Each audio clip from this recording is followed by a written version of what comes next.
Söylesin. Tu peux reprendre ce que tu viens de me dire. Il a l'énergie de... Tu m'as dit qu'il avait l'énergie de la sagesse. L'énergie de la sagesse, de la connaissance. Bilgelik enerjisi. Oui. Et d'initier. Initié. Avec un besoin de complémentarité dans son initiation. Avec une autre énergie. Lütfen oradan çeksene. Le complément. Lütfen tutsana oradan. Un complément. Un peu comme pour nous les femmes, on a besoin d'un complément. Ben là, il a besoin d'un complément. Il a toute une partie dans son initiation qui est extraordinaire et il lui faut l'autre partie. Voilà, pour qu'il soit... Est-ce que tu penses que c'est moi cette autre partie? Oh, ben t'en fais grandement partie. Oui. Il n'y a pas faute. Donc bilgelik bir enerjisi var ve bu bilgeliği de başkalarına aktarma çok yüksek, yani çok hızlı ve genel olarak insanlara aktarma enerjisi var. Türkçesi ne diyorduk? Hani uyumlaştırıyorsun yani mesela. O nasıl deniyor? Uyumlama. O uyumlama yapıyorsun ya. Uyumlanmışsın bu iş için. Fakat tek değilsin o yolda. O nereden biliyor? Comment tu le sais? Parce que je le ressens.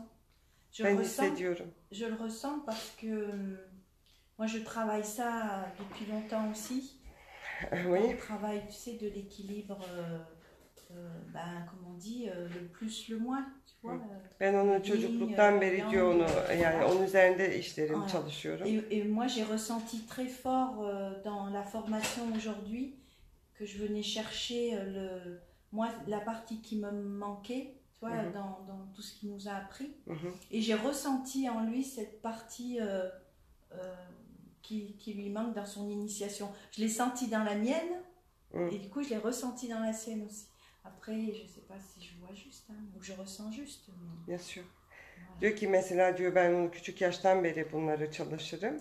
Böyle inisiyasyon olunca uyumlama olunca eksikleri tamamlayıcıları görürüm. Yani bu benim işim diyor. Mesela nasıl diyor ben kendi yolumda eksiklerimi sizden almaya geldim.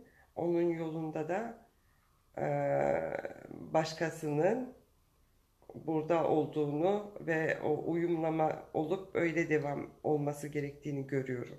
Hiçbir şey anlamadım en son cümlede. En son cümleyi bir daha söyle. Diyor ki en son ama.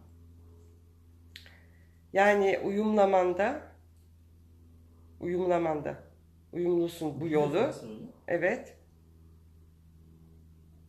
O yolda eksik bir enerjin var. O enerjiyle tamamlayıp yola devam ediyorsun. Unifikasyon. Yani eksik olmasına rağmen ben mi tamamlıyorum yoksa benden kaynaklı bir eksiklik mi var? Hayır. O eksik enerjiyle birlikte yani inisiye olacaksın, tekrar o eksik enerjiyle buluşacaksın ve onunla beraber daha ileri götüreceksin. Bir sorsana bunu tam öyle mi dedi? Bir daha tekrarlasın onu. Marie, dans l'initiation, quand tu dis qu'il manque, enfin pas qu'il manque, mais que c'est un chemin, il manque une partie. Tu vois ce que tu m'as dit, l'initiation, et qui est c'est avec une autre énergie. Oui. Qu'il faut une autre énergie. Et il demande, est-ce que c'est une énergie qui manque en lui, qui vient de son manque à lui? Non. Non. Senden bir eksiklik değil. C'est une énergie qui doit rajouter à ce qu'il est. C'est l'énergie de la dualité, non? Non, c'est non, les non. deux énergies qu'on doit... Non, non. O zaman eksiklik demesine ve her geçen gün enerjin artacak mı? Non, non, pas la dualité, non. O başka, her geçen gün gücün enerjin artacak demek başka. O şekilde değil, yani bu bir enerjisin, sen bir enerjisin, o bilgelik enerjisindesin, onu götürüyorsun, tamam mı? Ve o yolda bir enerji daha eksik, tamamlayıp, eksik değil yani tamamlanması için, yin yang gibi. Komplementer, yani tamamlayıcı bir enerji eksik. Gelecek diyeceğiz. Eksik demiyoruz, ona eklenecek diyoruz. Eklenecek, tamamlanacak. Ce que vous faites déjà tous les deux. İkimizin şu andaki yaptığımızmış. Voilà.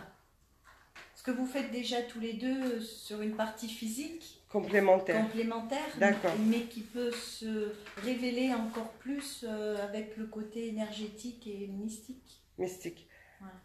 Şu andaki yaptığımızı daha büyük olacakmış. Daha büyük olacakmış. Olması gerekiyormuş. Mistik yolda daha da genişleyip daha da yani böyle çok çılgın bir şekilde ilerleyecekmiş. Dün ve bugün bizim eğitimlerimizi gördü Tu as vu nos formations d'hier et d'aujourd'hui ve yaptıklarımızı gördü. et tu as vu tout ce que nous avons fait. Dünyada bunları yapabilen başka kimse tanıyor mu? Est-ce que tu connais au monde quelqu'un d'autre qui fait ça? Différemment. Farklı. Différemment. Mais tout ce que ces 2 jours on a vu ensemble. Bu 2 günde birlikte gördüğümüz. Moi je le pratique dans mes soins. Yani ben seanslarımda uyguluyorum. Avec les éléments, avec les pierres, avec les... Farklı elementlerle. Ouais. Différemment. Farklı. Hein, différemment parce que je suis une femme. Kadın olduğum için farklı kullanıyorum. Biraz şöyle gelsene, çok yandan çekti. Mais... O kadar gitme, pencere arkamızda siyah çıkıyor. Şurada dur. Güzel böyle. Mais avec la complémentarité, dans tout ce qui il m'a apporté de la complémentarité dans plein de choses. Yani bu senin ona verdiğin bugün yani 2 günde verdiğimiz eğitimde. Le côté yang. Voilà. Yang gibi hani eksik bilgilerini tamamlamış oldun onun için. Hiçbir şey anlamadım. Kimin için eksikliği tamamladın? Yani soruyorsun. Biraz şöyle, kamera bizim şurada. İndir elini aşağıda. Daha da elini düz indir. Düz bak böyle değil. Düz. Ne tamamlaması? Ben hiçbir şey anlamadım. Nece konuşuyorum ben nasıl söyleyeyim? Bir daha söyleyeyim. Tamam, kapatalım lütfen. Evet.